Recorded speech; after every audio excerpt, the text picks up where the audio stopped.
ইয়া হাবিবাল্লাহ, আপনার গুনাহগার ভালোবাসার উম্মতিদেরকে আল্লাহ পাক এর থেকে দামি পোশাক বাজেট করে দিয়েছে। আমার নবীর মনটা খুশি হলো, জান্নাতি পোশাকটা গ্রহণ করে নিলেন। 27 রজব আল্লাহ পাক জান্নাত থেকে একটা বোরাক পাঠালেন, জান্নাতের একটা পশু, জান্নাতের একটা সাওয়ারি, না ভেড়া না খচ্চর, এইভাবে একটি বোরাক পাঠালেন। বিরাট উঁচু নয়, বিরাট বেটেও নয়, ওটি নাম হলো বোরাক।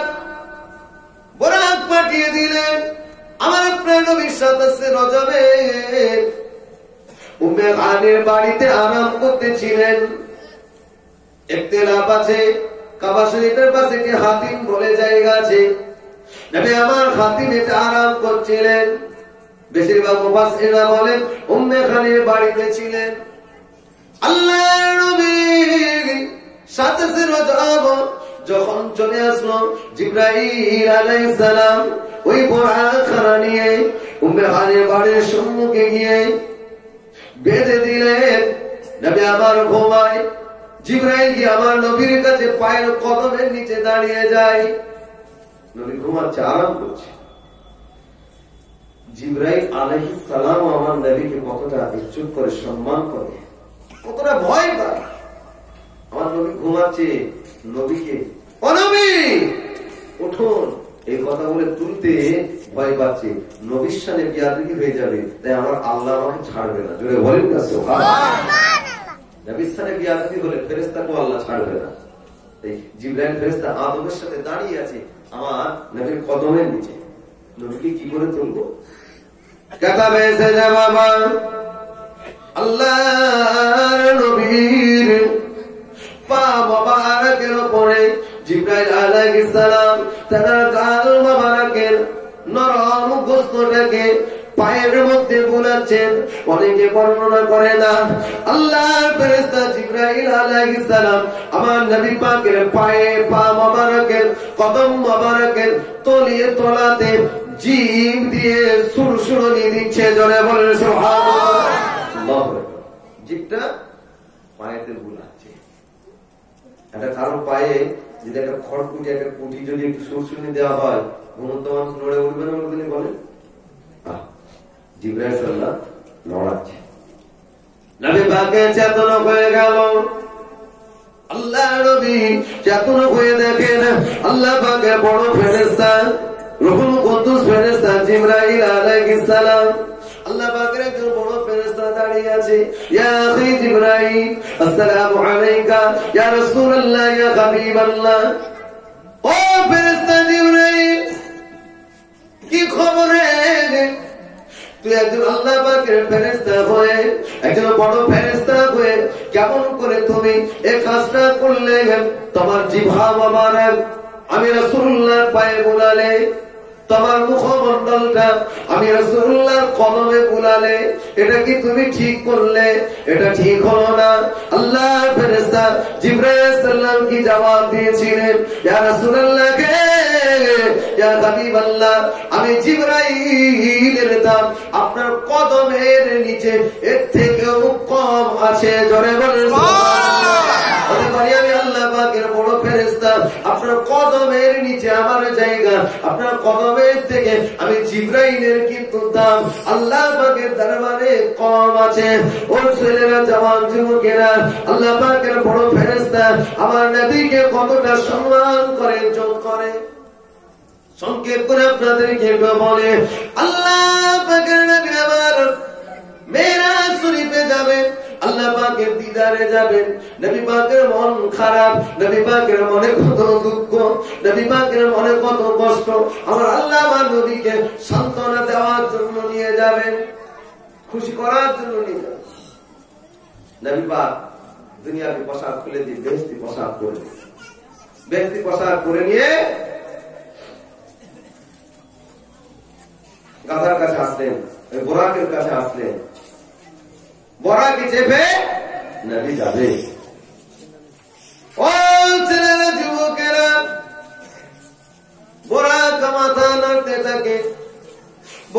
মাথা নাড়তে থাকে, নবী আপনাকে আমি পিঠে তুলবো না, নবী আপনাকে পিঠে আমি তুলবো না। কেন, কি হলো, কি ব্যাপার, কেন তুলবে না? ইয়া রাসূলুল্লাহ গে, ইয়া হাবিবাল্লাহ, আমি বুরাক, আমার পিঠে আজকে আপনি চেপে আল্লাহ দরবারে যাবেন। কাল কিয়ামতের দিনে হাসরের ময়দানে কত জান্নাতে এরকম বরাত থাকবে, কত সাওয়ারি থাকবে, না জানি আমার ভয় হয় কিয়ামতের দিনে আপনি হয়তো আমার থেকে অনেক সুন্দর বরাত পেয়ে গিয়ে আমাকে ভুলে গিয়ে কিয়ামতের দিনে অন্য বরাকে আপনি চড়বেন, হাসরের ময়দানে অন্য বরাকে চড়বেন। তাই আমি বরাক আজকে আপনাকে নিতে চাচ্ছি না, এই জন্য আমার পিঠে সাওয়ার হওয়ার আগে, আমার শরীরে চাপার আগে আপনি আমাকে কথা দেন, কিয়ামতের দিনে হাসরের ময়দানে আমার পিঠ ছাড়া অন্য কোন পিঠে চড়বেন না। জোরে বলেন সুবহানাল্লাহ। আজকে যখন আপনাকে চড়িয়ে আমি আল্লাহ পাকের দরবারে নিয়ে যাবো, কিয়ামতের দিনে অনেক জান্নাতি বরাত পেয়ে গিয়ে, সুন্দর সুন্দর বরাত পেয়ে গিয়ে আমাকে ভুলে যাবে।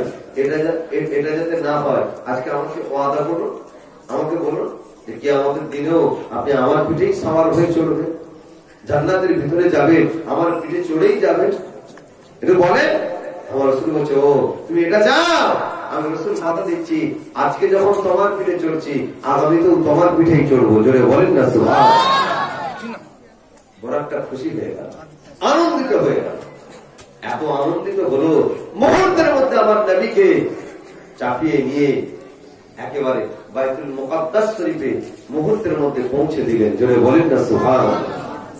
বাইতুল মুকাদ্দাস শরীফে পৌঁছে দিলেন। কেতাব এসেছে 2 কদম 2 ছিঁড়ে বাড়িয়েছে, ব্যাস বাইতুল মুকাদ্দাসে পৌঁছে গেছে। এত আনন্দিত হয়ে, এত খুশি হয়ে, এত জোরালো কদম বাড়িয়েছে।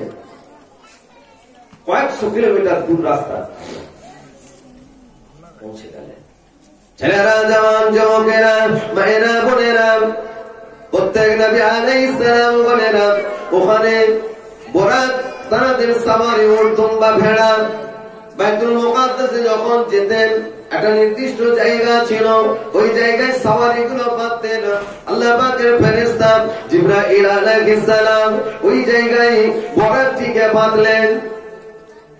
আল্লাহ নবী যখন গেলেন, নবী বর্ণনা করেন, আমি যখন বাইতুল মুকাদ্দাস শরীফে গেলাম, দেখতে পাওয়া যায় বাইতুল মুকাদ্দাস শরীফে যেন আযান হয়ে গেছে, একামত শুরু হয়েছে, নামাজের জন্য সব হুড়োহুড়ি পড়ে গিয়েছে, কাতা সোজা করে দিয়েছে, কিন্তু দেখতে পাওয়া যায় ইমামতির জায়গাটা ফাঁকা আছে। জোরে বলেন সুবহানাল্লাহ।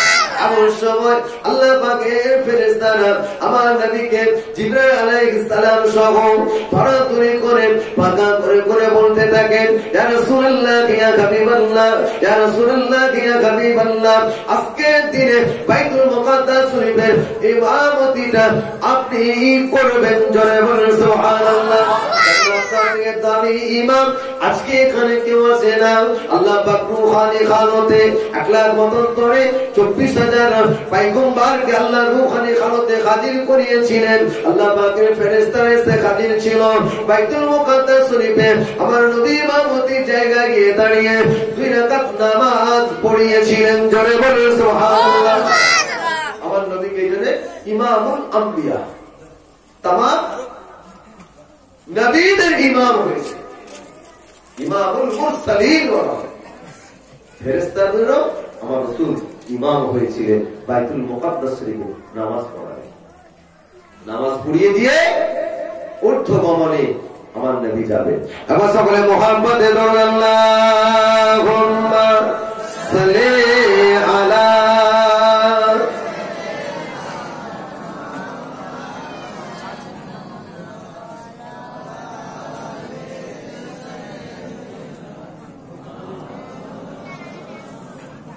السلام عليكم ورحمة الله وبركاته. نبي رسول صلى الله عليه وسلم. الله نبي نور نبي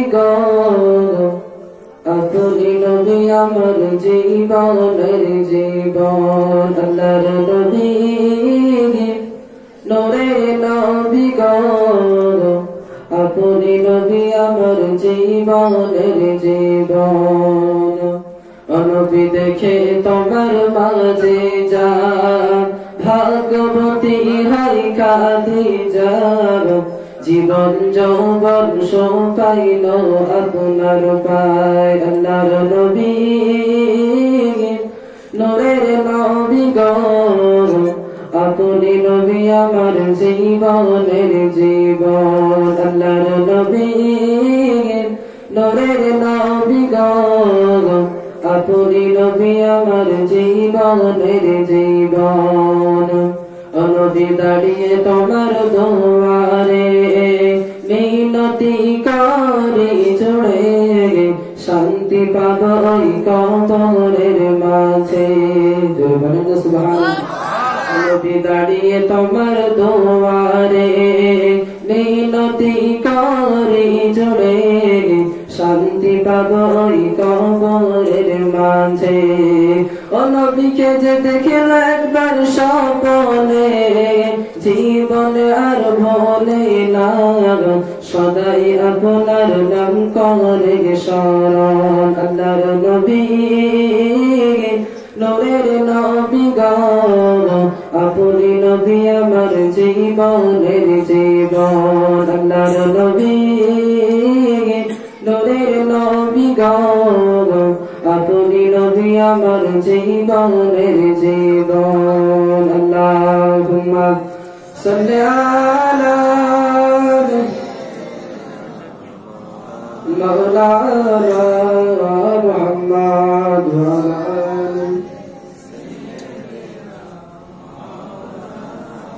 আমি মনের কাবা এঁকেছি প্রিয় নবী তোমার ছবি তোমার প্রেমের ছন্দ লিখে হয়েছি যে কবি কবি ইয়া নবী আমি মনের কাবা এঁকেছি প্রিয় নবী তোমার ছবি আমি মনের কাবা এঁকেছি প্রিয় নবী তোমার ছবি নয়ন মেলে দেখব তোমায় এইটাই মনের আশা এপার ওপার চাই যে আমি তোমার ভালোবাসা নয়ন মেলে দেখব তোমায় এইটাই মনের আশা এপার ওপার চাই যে শুধু তোমার ভালোবাসা তুমি আমার নয়ন মনি তুমি আমার নয়ন মনি এই জীবনের সাথী সাথী ইয়া নবী আমি মনের কাবা এঁকেছি প্রিয় নবী তোমার ছবি আমি মনের কাবা এঁকেছি প্রিয় নবী তোমার ছবি তোমার জন্য পৃথিবীর সবই ছাড়তে আমি পারি তুমি আমার নয়ন গো তুমি শুধু তুমি তোমার জন্য পৃথিবীর সবই ছাড়তে আমি পারি তুমি আমার জীবন গো তুমি শুধু তুমি কোন আধারের দিবারাতি কোন আধারের দিবারাতি তুমি নূরে রবি রবি ইয়া নবী আমি মনের কাবা এঁকেছি প্রিয় নবী তোমার ছবি আমি মনের কাবা এঁকেছি প্রিয় নবী তোমার ছবি তোমার প্রেমের ছন্দ লিখে তোমার প্রেমের ছন্দ লিখে হয়েছি যে কবি কবি ইয়া নবী আমি মনের কাবা এঁকেছি প্রিয় নবী তোমার ছবি হালিমা দুধমা দেখে বলে প্রিয় নবীর মুখটা আমি না তোমার বাচ্চা কি চাঁদের একটি টুকরা হালিমা দুধমা দেখে বলে প্রিয় নবীর মুখটা আমি না তোমার বাচ্চা কি চাঁদের একটি টুকরা এই হৃদয়ে গেছি যে প্রিয় ইয়া নবী ছবি ছবি ইয়া নবী আমি মনের কাবা এঁকেছি প্রিয় নবী তোমার ছবি আমি মনের কাবা এঁকেছি প্রিয় নবী তোমার ছবি তোমার প্রেমের ছন্দ লিখে তোমার প্রেমের ছন্দ লিখে হয়েছি যে কবি কবি ইয়া নবী আমি মনের কাবা এঁকেছি প্রিয় নবী তোমার ছবি আল্লাহুম্মা সাল্লি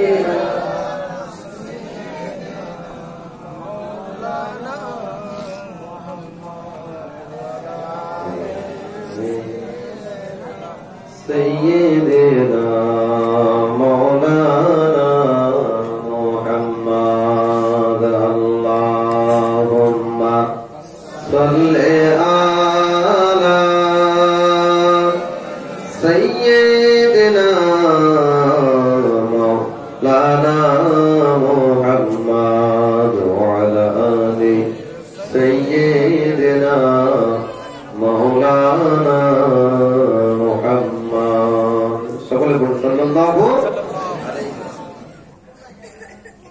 আল্লাহ পাকের ফেরেশতা জিবরাইল আলাইহিস সালাম আমার নবীকে নিয়ে বাইতুল মুকাদ্দাস শরীফ থেকে ঊর্ধ্বগমনে যাবেন আল্লাহ পাকের দিদারে মিরাজ শরীফে যাবেন আল্লাহর সাথে সাক্ষাৎ করতে আল্লাহ ডেকেছেন তার বন্ধুকে মন খারাপ নবীর মনে কষ্ট দুঃখ ব্যথা বেদনা তাই নবীকে সান্ত্বনা দেওয়ার জন্য সশরীরে আল্লাহ নিয়ে যাচ্ছেন আমার আপনার নবীকে নিয়ে বোরাক বিজলির ন্যায় ঊর্ধ্বগমনে ডানা মেলে ভর করে ওপর দিকে গেলেন প্রথম আসমানের দরজার কাছে দাঁড়ালেন জিবরাইল ডাক দিলেন দরজা খুলে দেওয়া হলো আল্লাহর নবী আদম আলাইহিস সালাম আমাদের আদি পিতা এটি কুরসি মোবারকে বসে আছেন জোরে বলেন না সুবহানাল্লাহ মানে আদম নবী বসে আছেন আমার আপনার নবী জিবরাইল ফেরেশতার সাথে গিয়ে আসমানে হাজির হলেন ও যুবকেরা মায়েরা বোনেরা আল্লাহর ফেরেশতা জিবরাইল আলাইহিস সালাম আমার নবীকে জানালেন ইয়া রাসূলুল্লাহ ইয়া হাবিবাল্লাহ এই মানুষটা বসে আছে হুজুর আপনি কে কি চেনেন আল্লাহর নবী বলেন কি করে চিনবো আমি কি এখানে এসেছি কখনো ইয়া রাসূলুল্লাহ ইয়া হাবিবাল্লাহ এটা হলো আমাদের আদম নবী আলাইহিস সালাম আমাদের আদি পিতা অর্থাৎ এটা আপনার আব্বা জান জোরে বলেন সুবহানাল্লাহ আদি পিতা আদম নবী এটা হলো আপনার আব্বা জান আমাদের আব্বা কি না বলেন আমাদের আমার নবী সালাম দিলেন আসসালামু আলাইকুম ওয়া আলাইকুম আব্বা জান নবী আদম সালামের জবাব দিলেন জিবরাইল সালাম কে রে এটা কি চেনেন না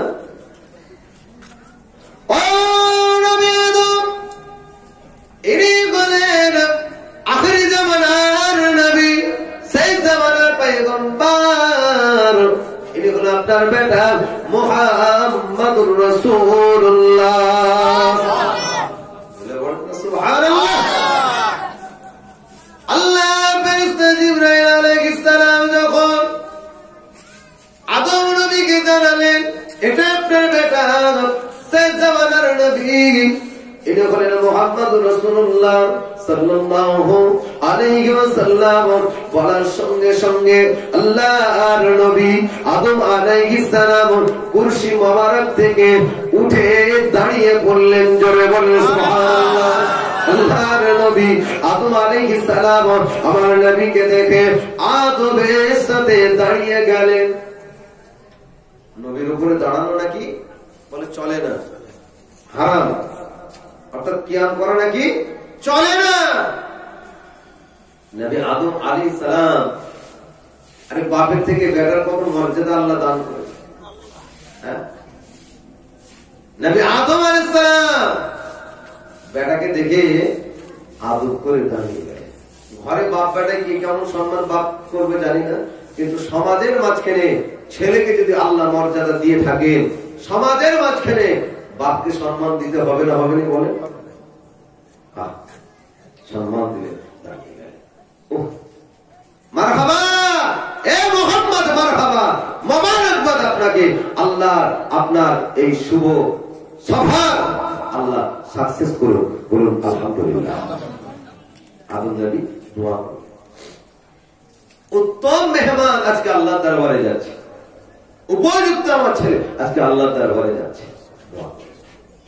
প্রথম আসমান থেকে দ্বিতীয় আসমানে গেলেন ঈসা আলাইহিস সালাম, তৃতীয় আসমানে হযরত ইউসুফ আলাইহিস সালাম।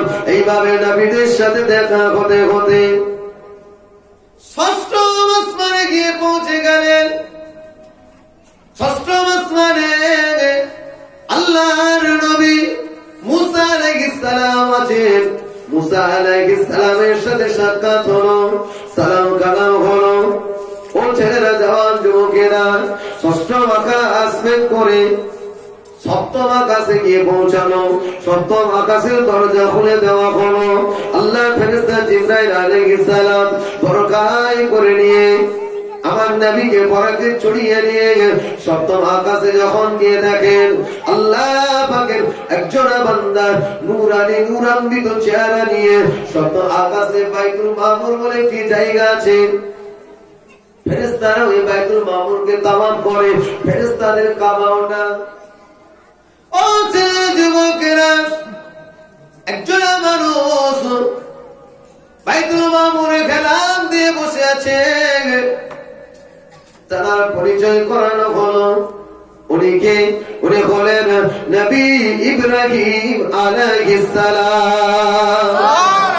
বলেন না সুবহানাল্লাহ। ইব্রাহিম খলিলুল্লাহ।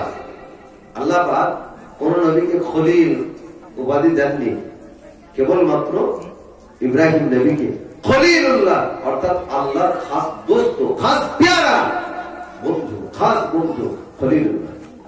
আল্লাহ পাক কালিমুল্লাহ, রূহুল্লাহ এসব উপাধি দিয়েছে, কিন্তু খলিলুল্লাহ উপাধি দিয়েছে শুধু ইব্রাহিম নবীকে। কেন? কম বেশি 317টা পরীক্ষা করেছিলেন ইব্রাহিম নবীকে। এত পরীক্ষা কোন নবীকে করে না। তাই আল্লাহ পাক রব্বুল আলামিনের নবী ইব্রাহিম আলাইহিস সালাম এই 317টা পরীক্ষাতেই পাস করে গিয়েছিল। জোরে বলেন সুবহানাল্লাহ।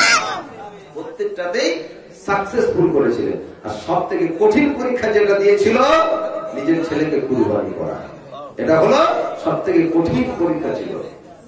আল্লাহ পাক খলিলুল্লাহ লাকাব দিয়েছে। ইব্রাহিম নবী আলাইহিস সালাম বাইতুল মামুরে হেলাল দিয়ে বসে আছে। ও যুবকেরা, সালাম কালাম হলো, পরিচয় হলো, কথাবার্তা হলো, দেখতে পাওয়া যায় নবী ইব্রাহিম আলাইহিস সালাম হেলাল দিয়ে বসে আছে।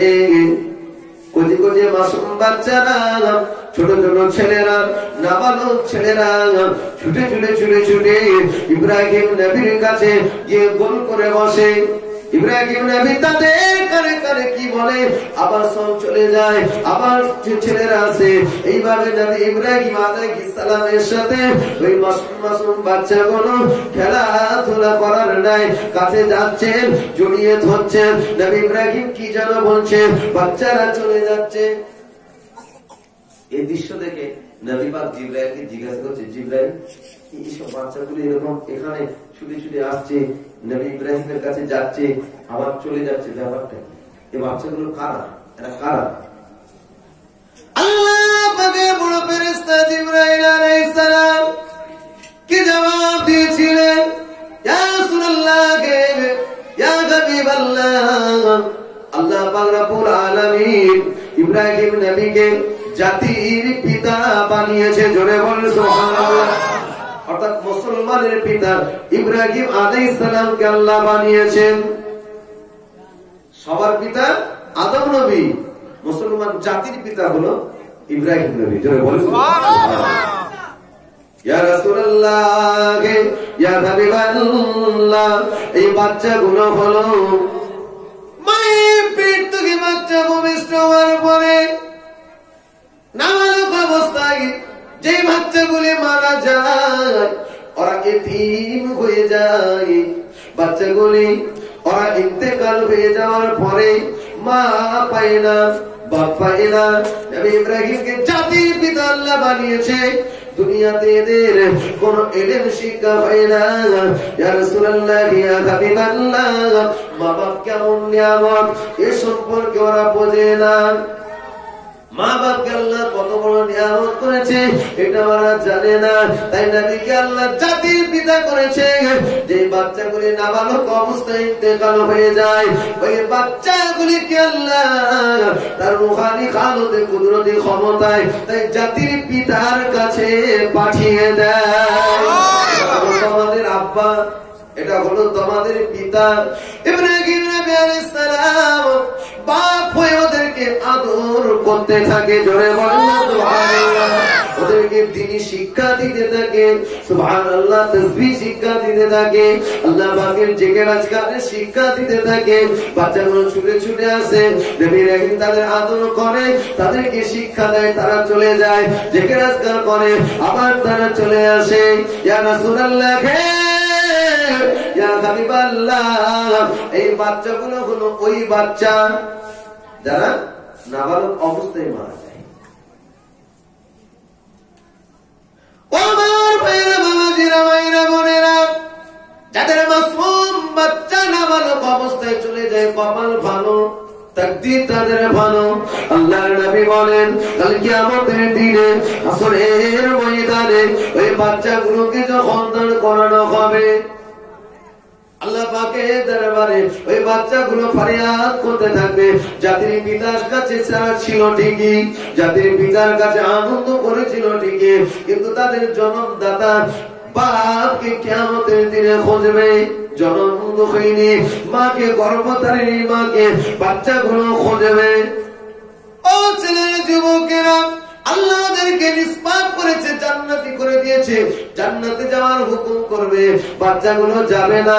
কিয়ামতের দিনে হাসরের ময়দানে আল্লাহ পাককে বলতে থাকবেন, আল্লাহ আমাদের মা কোথায় আছে, আমাদের আব্বা কোথায় আছে? দুনিয়ার বুকে আল্লাহ আমাদেরকে নিয়ে গিয়েছিলেন, আল্লাহ মা বাপের খেদমত করার সুযোগ পাই না আমরা। আমার মা বাপ এত কষ্ট করেছে, আমার জনম দুঃখিনী মা, গর্ভধারী মা গর্ভে ধারণ করে কত কষ্ট সহ্য করেছে, বাচ্চাদের কাছ থেকে সেই রকম কিছু পাই না। তাই আমরা মাসুম বাচ্চারা আল্লাহ আমাদের মাকে, আমাদের আব্বাকে এক নজর দেখতে চাই, জোরে বলেন সুবহানাল্লাহ। আমাদের আব্বা মাকে এক নজর দেখতে চাই। আল্লাহ পাক মাসুম বাচ্চাদের এই আবদারটাকে আল্লাহ ফিরাবে না, তাদের মা বাপের কাছে আল্লাহ পৌঁছে দেবে। এটা তোমার মা, ওটা তোমার আব্বা। জাহান্নামে যাওয়ার অর্ডার হয়ে গেছে, এক নজর দেখতে চাই বাচ্চাগুলো মা বাপকে দেখা করতে চাই। জাহান্নামে যাওয়ার তাদের হুকুম দেওয়া হবে, বাচ্চাগুলো আল্লাহর কাছে থাকবে। ও ছেলেরা, যুবকেরা, মাসুম বাচ্চাগুলো বলতে থাকবে, আল্লাহ দুনিয়াতে আমরা গিয়েছিলাম, মায়ের কাছে থাকতে পারি না, বাপের কাছে থাকতে পারি না, আজকে আমাদেরকে জান্নাতে যাওয়ার হুকুম করেছেন, আমার মাকে, আমার আব্বাকে জাহান্নামে যাওয়ার হুকুম করেছেন। আল্লাহ পাক আমরা আমাদের মা বাপকে ছেড়ে আল্লাহ তোমার জান্নাতে থাকতে পারবো না, জোরে বলেন সুবহানাল্লাহ। আল্লাহ পাক আমার মা বাপকে খুলে জান্নাতে দেন আমাদের সাথে, না ভাই আমরা মাসুম বাচ্চারা আমাদের মা বাপের সাথে জাহান্নামেই থাকবো। কেতাব এসছে বাচ্চাগুলো জাহান্নামে ঝাঁপ দিতে যাবে, যে আমার মা বাপ যেহেতু জাহান্নামে যাবে, আমরাও জাহান্নামে যাবো, জাহান্নামে ঝাঁপ দিব। আল্লাহ পাকের রহমতের দরিয়ায় জোশ মেরে উঠবে। আমার মাসুম বান্দারা খবরদার, তোরা জাহান্নামে যাবি না, তোরা যদি জাহান্নামে চলে যাস, জাহান্নামের আগুনটা ঠান্ডা হয়ে যাবে। আমার মাসুম বান্দারা চলে যা, চলে যা, তোরা তোদের মা বাপকে নিয়ে থাকতে চাস, তোদের মা বাপকে জাহান্নামে যাওয়ার হুকুম করে দিয়েছিলাম, তবে আজকে যখন তোরা দাবি করেছি, আমি আল্লাহ তোদের চোখের পানির বিনিময়ে তোদের মা বাপকে মাফ করে, ক্ষমা করে তোদের সাথে জান্নাতি করে দিলাম। বলেন না সুবহানাল্লাহ। মাসুম বাচ্চা মারা গেলে বিনিয়ে বিনিয়ে বুক ফাটিয়ে কাঁদতে নাই, এমনি কাঁদতে নাই, জোরজার করে বুক চাপে মাথা ঢুকে কাঁদতে হয়। চোখ থেকে শুধু পানি আসবে, কোনো মুখে আওয়াজ হবে না, বিনিয়ে কোনো কাঁদনা হবে না, শুধু দুঃখের একটু কাঁদনা, ব্যথার একটু কাঁদনা, কলিজা ফাটানোর একটু কাঁদনা, কাঁদবে অন্তরে, চোখ থেকে পানি আসবে। ও ছেলেরা, যুবকেরা, নবী আলাইহিস সালাম আমার আপনার নবী জিবরাইল ফেরেশতার সাথে সপ্তম আসমানে গেলেন বাইতুল মামুর। ছেলেরা, জওয়ান, যুবকেরা, মুরব্বিয়ান করেরা, ওখান থেকে এবার সিদরাতুল মুনতাহা বলে একটি জায়গা আছে, অর্থাৎ বর্ডার স্থিত সপ্তম আসমানে বর্ডার আছে। যে বর্ডার এবার পার হলে আল্লাহ পাকের দরবারে যাওয়া হবে, আল্লাহর কাছে পৌঁছানো হবে। সিদরাতুল মুনতাহা একটি বর্ডার স্থিত এলাকা, বর্ডার স্থিত জায়গা। আল্লাহর ফেরেশতা জিবরাইল আলাইহিস সালাম গিয়ে ওখানে নামিয়ে দিলেন, আমার নবীকে দাঁড় করিয়ে দিলেন, বরাককে ওখানে থামিয়ে দিলেন। বরাকে চলে গেলেন, বরাক ওখানে স্ট্যান্ড করে দিলেন, দাঁড় করিয়ে দিলেন। ইয়া রাসূলুল্লাহ, ইয়া হাবিবাল্লাহ, হুজুর, এটা সিদরাতুল মুনতাহা, এটা হলো আমাদের বর্ডার, সাতম আসমানের এটা বর্ডার। হুজুর, এখান থেকে আপনি চলে যান, এখান থেকে আল্লাহর কাছে আপনি যাবেন। আমি জিবরাইল আর এখানে থেকে যেতে পারবো না, বোরাকও আর যেতে পারবে না, এই বোরাকও যাবে না, আমিও যাব না, আপনি এখান থেকে চলে যান। আল্লাহর নবী বলেন, জিবরাইল, দুনিয়ার সাথে আমার দুনিয়া থেকে নিয়ে আসমান পর্যন্ত, বাইতুল মামুর পর্যন্ত নিয়ে এসে সিদরাতুল মুনতাহায় তুমি আমাকে আলাদা করবে।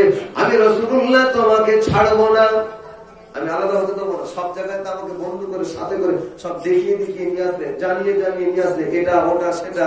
আর এখান থেকে আল্লাহর কাছে যাব, আমি এতটা স্বার্থপর নয়, আমি এখান থেকে তোমাকে নিয়ে যাবো। জিবরাইল সাল্লাল্লাহু আলাইহি ওয়াসাল্লাম বলেন, হুজুর, এখান থেকে যাওয়ার আর কারো ক্ষমতা নাই। আমি জিবরাইল, এই বর্ডারের যদি এক চুল ওদিকে বেরিয়ে যায়, আমি জিবরাইলের সমস্ত আমার যে আল্লাহ পাক নূরের ডানা দিয়েছে, আমার শরীর সব আল্লাহর নূরের তাজাল্লিতে পুড়ে ছারখার হয়ে যাবে। জোরে বলেন না সুবহানাল্লাহ। আমি জিবরাইল শেষ হয়ে যাব, এখান থেকে যেতে পারবো না। এখান থেকে যেতে হবে আপনাকে। যাবো কি করে? এখান থেকে সব তো রাস্তা দেখিয়ে নিয়ে দেন, এখান থেকে আমি সাওয়ারি কোথায় পাবো? যেতে পারবো না। আমার আপনার নবী চিন্তায় পড়ে গেলেন, এখান থেকে আমি কি করে যাব? আল্লাহ পাকের তরফ থেকে লেখা হলো, হাবিব চিন্তা করো না, আমি আল্লাহ সব ব্যবস্থা করেছি। জোরে বলেন সুবহানাল্লাহ।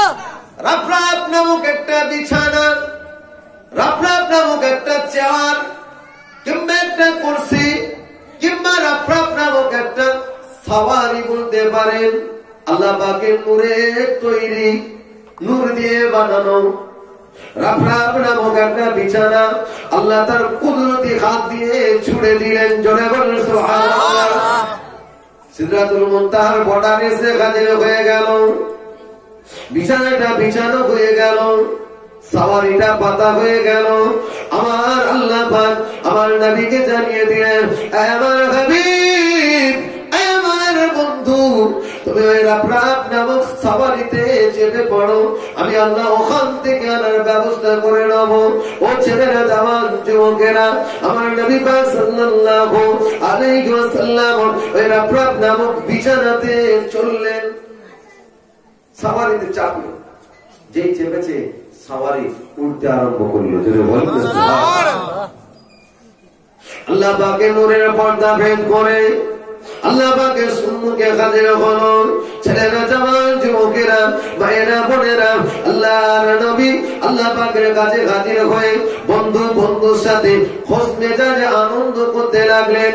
কেতাবে এসেছে নূরের পর্দা টাঙানো ছিল। আমার আল্লাহ পাক ওই নূরের পর্দাটুকু আনাকে না, বন্ধুর মহব্বতে পর্দা সরিয়ে দিয়েছিলেন। জোরে বলেন সুবহানাল্লাহ। নূরের পর্দা জালি, এবার ওবার দেখা যাবে। আল্লাহ পাক বন্ধুকে খুশি করার জন্য ওই পর্দাটুকু সরিয়ে দিলেন, সব কিছু দিলেন।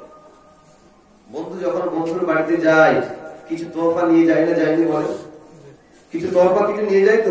বন্ধুর বাড়িতে গেলে কিছু নিয়ে যায়, বাচ্চাদের জন্য, বন্ধু বান্ধবদের জন্য মিষ্টি এটা সেটা তোহফা দিলে।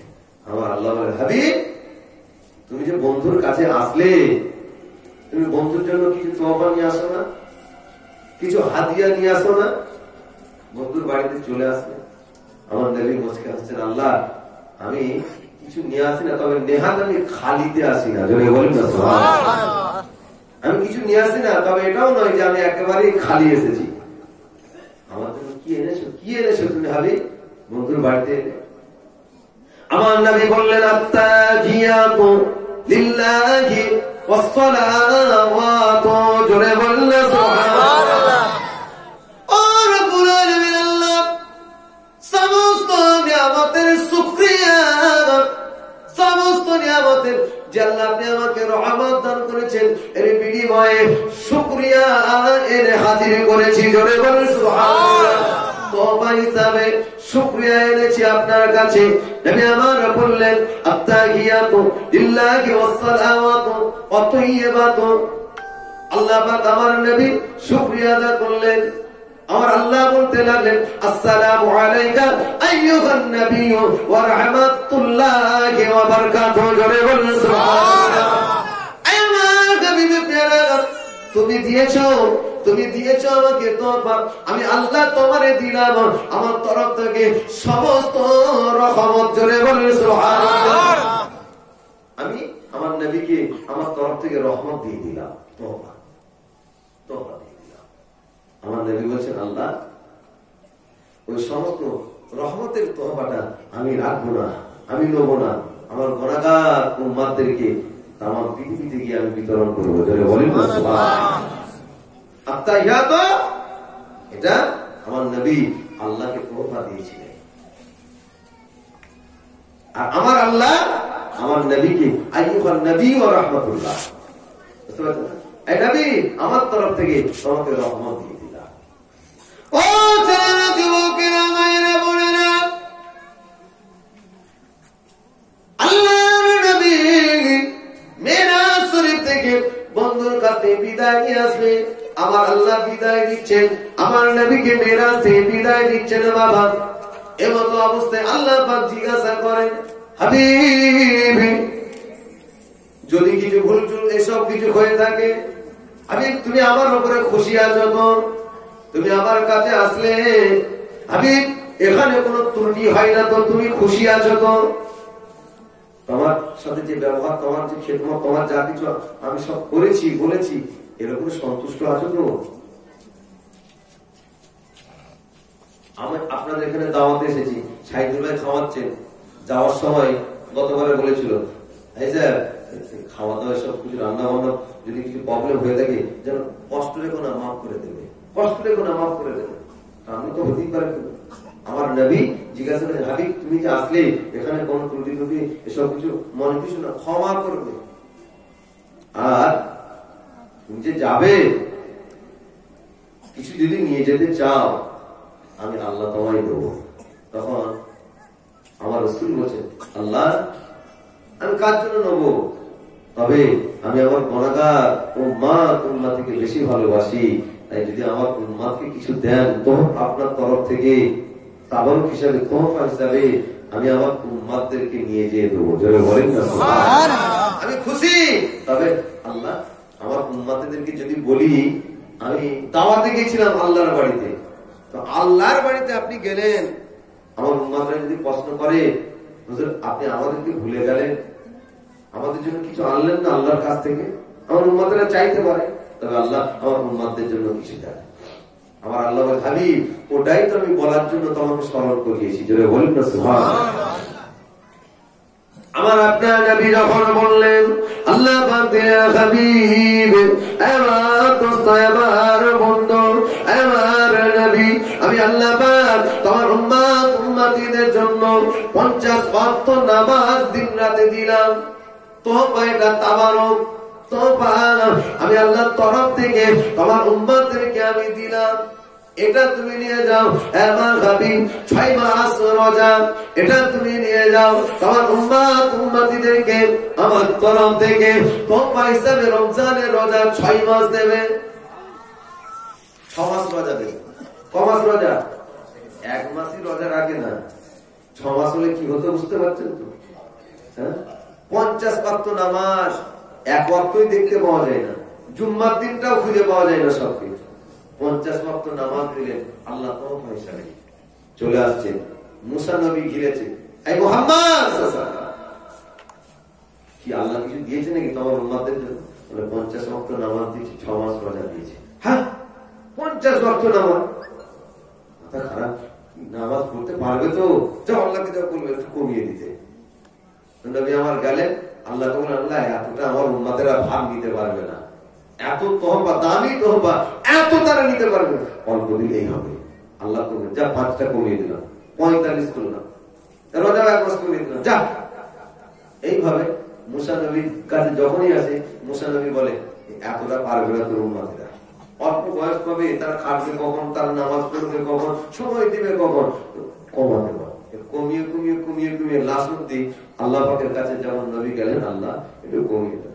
আল্লাহ বলে, হাবিব যা তোমার খাতিরে তোমার উম্মতদের জন্য অল্পই তহফা দিলাম, 5 ওয়াক্ত নামাজ দিলাম। যারা বলেন না সুবহানাল্লাহ, হাবিব তহফা আমি অল্প করে দিলাম, 1 মাস রোজা দিয়ে দিলাম, এটা নিয়ে যাও, যাও তোমার উম্মতদেরকে দিয়ে দাও। নবী চলে আসে, মুসা নবী তারপরেও ফিরে বলছে এটাও পারবে না রে তোর উম্মতেরা, এটাও পারবে না, যা আরো কিছুটা কমিয়ে নেই। নবী চিন্তা করছে, বারবার করে যাচ্ছি, নবী নিজেকে লজ্জিত হচ্ছে, এবার আর আমি পারবো না। 5 ওয়াক্ত করে দিয়েছে, 50 থেকে 6 থেকে 1 করে দিয়েছে, আবার যে বলবো আমি আর বলতে পারবো না। ওটা নিয়ে চলে আসলে তবে আমার আল্লাহ পাক আমার নবীকে জানিয়ে দিলেন, আমার নবী, আমার দোস্ত, আমার বন্ধু, আমার নবী, আমি আল্লাহ জানিয়ে দিলাম তওবা আমি করেছি, 5 করেছি, 50 থেকে আমি কমিয়েছি, তবে 5 ওয়াক্তটা যে পড়ে নেবে আমি আল্লাহর কোনো কমতি নাই, 50 ওয়াক্তের সওয়াব তাদের দিয়ে দেবো। বলেন না সুবহানাল্লাহ। তওবাটা কম মনে করো না, 5টা যদি কেউ করে ওই 5-এর বিনিময়ে 50 দেবো। 1 মাসটাকে কম মনে যেন না করে, 1 মাস রোজাটা রাখলে পরে আমি আল্লাহ পরিপূর্ণ 6 মাস রোজা রাখার সওয়াব দিয়ে দেবো। বলেন সুবহানাল্লাহ। তাহলে কমতি আল্লাহর কাছে কিছু নাই, শুধু একটু রোজাটা কমালাম, কিন্তু সওয়াবটা একই পাবে। আল্লাহর নবী, ও ছেলেরা, জওয়ান যুবকেরা, আল্লাহ পাকের দরবারে বিদায় আসলেন, বিদায় নিয়ে আসলেন। আল্লাহর নবী জান্নাত দেখলেন, জাহান্নাম দেখলেন, মেরাজের ঘটনা, 27 বছরের ঘটনা। বাবা, আল্লাহর নবী যখন মেরাজে গিয়েছিলেন 27 বছর ধরে ছিলেন। এটা কি করে হতে পারে? 27 বছর এক রাতে গেছেন, কিছুটা সময়ের ভেতরে আল্লাহ এমন তার কুদরতি ক্ষমতা স্তব্ধ করে রেখে দিয়েছিলেন। তামাম জমিন আসমান যে যে অবস্থায় ছিল ওই অবস্থাতেই রেখে দিয়েছিলেন। আমার নবীকে এইভাবে 27 বছর রেখেছিলেন। জান্নাত জাহান্নাম ঘুরিয়েছেন, বন্ধুকে ছাড়েন না, কিন্তু যে যে অবস্থায় ছিল নবী এসে দেখছেন সে অবস্থাতেই আছে। সব জোরে বলেন না সুবহানাল্লাহ। আল্লাহর কুদরতি ব্যাপারে আল্লাহ নবী জাহান্নামে গেলেন, জাহান্নাম দেখতে লাগলেন। জাহান্নামে একদল মহিলা মেয়েরা বেশি জাহান্নামে আযাবে গ্রেফতার আছে, মেয়েরা জাহান্নামে আযাবের মধ্যে গ্রেফতার। আল্লাহ পাকের নবী জিবরাইল আলাইহিস সালাম, আল্লাহ পাক রব্বুল আলামিনের ফেরেশতা জিবরাইল আলাইহিস সালাম আমার নবীকে জিজ্ঞাসা করেন, ইয়া আখি জিবরাইল, এই মেয়েরা কারা, এরা তো জাহান্নামে কেন? আল্লাহর নবীকে জিবরাইল কি জবাব দিয়েছিলেন? ইয়া রাসূলুল্লাহ, ইয়া হাবিবাল্লাহ, হুজুর বিয়াদুল মাফ করুন, এরা হলো আপনার উম্মতি, এরা আপনার উম্মতি। নবী বলেন, আমার উম্মতি এরা এত জাহান্নামে কেন? কি ব্যাপার, এদেরকে এত জাহান্নামে দিয়েছে? ইয়া রাসূলুল্লাহ, ইয়া হাবিবাল্লাহ, এদের জাহান্নামে আসার কারণ হলো স্বামীর কথাগুলি অন্যজনের কাছে প্রকাশ করে, স্বামীর গোপন কথা, স্বামীর দুর্বলতার কথা অন্যজনের কাছে প্রকাশ করে, স্বামী থাকতে থাকতে অন্যজনের সাথে জানা ব্যভিচার করে, স্বামী থাকতে থাকতে পর পুরুষের সঙ্গে উঠা বসা করে, মুআমেলা করে। এই জন্য জাহান্নামের আগুনে এদেরকে পোড়ানো হয়। স্বামীর কথা লোকের কাছে বলে, স্বামীর হয়তো কোনো একটা ফল পেয়েছে, জানিস আমার স্বামী এরকম, দুর্বলতা প্রকাশ করে, জাহান্নামে এই জন্য আল্লাহ নবী মেরাজ থেকে এসে মেয়েদেরকে বললেন, মেয়েরা তোমরা যদি জান্নাতে যেতে চাও 4টে জিনিস অবশ্যই তোমরা পালন করবে, ইনশাআল্লাহ তোমরা জান্নাতে যাবে। জোরে বলেন না সুবহানাল্লাহ। 4টে জিনিস, একটা হচ্ছে স্বামীর খেদমত করবে, স্বামীর কথা মতো চলবে, নামাজটা পড়বে, রোজাটা রাখবে, আর নিজের শরীরে হেফাজত করবে, শরীরে হেফাজত অর্থাৎ পর্দা পুশিয়ে থাকবে, বেজ্জতি ভাবে রাস্তায় ঘোরাফেরা করো না। এই 4টে জিনিস যদি তোমরা করতে পারো তোমাদেরকে আল্লাহ জাহান্নামে দেবে না, অবশ্যই জান্নাতে দেবে। জোরে বলেন না সুবহানাল্লাহ। আমি রাসূল দেখে এসেছি স্বামীর কথা না মেনে চলার জন্য জাহান্নামে পড়ছে তারা, অবৈধভাবে জেনা ব্যভিচার করার জন্য জাহান্নামে পড়ছে তারা, আমি রাসূল দেখে এসেছি। ছেলেরা, জওয়ানেরা, যুবকেরা, আল্লাহ নবী জান্নাতগুলি ঘুরে ঘুরে দেখেন। 4টে নদী দেখতে পাওয়া গেল, জান্নাতে 4টে নহর দেখতে পাওয়া গেল। নীল নদী আর ফরাত নদী ও কিন্তু জান্নাতে দেখা গিয়েছিল। আল্লাহ নবী জান্নাতের ভিতরে গিয়ে একটা নহর দেখলেন, যে নহরটার নাম হলো হাউজে কাউসার। কি আপনার অসুবিধা হচ্ছে নাকি? না না, দেখি না রে, পেছনে ভাইয়ের অসুবিধা হচ্ছে। আর কি শেষ করতে নাকি বলুন? 11টা 20 বাজছে, 22 শেষ করে দেবো? দেখি না রে, আমার নবীর ঘটনা এখন অনেক বাকি আছে। নবীর মেয়েরাজ, যে নবীর মেয়েরাজ,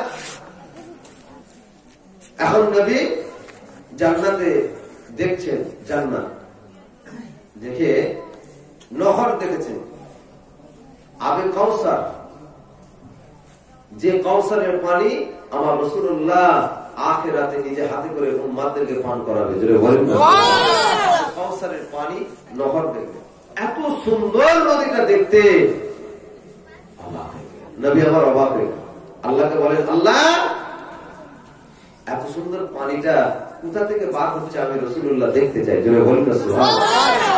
যখন ভূমিকম্প হয় বৈজ্ঞানিকরা তার উৎস খুঁজে বেড়ায়, কোথা থেকে ভূমিকম্পটা শুরু হলো, কতটা মাটির নিচে শুরু হলো, কত ফুট গভীর থেকে এটা উৎপত্তি হলো, যে ঘরগুলো সব ফেলে দিল।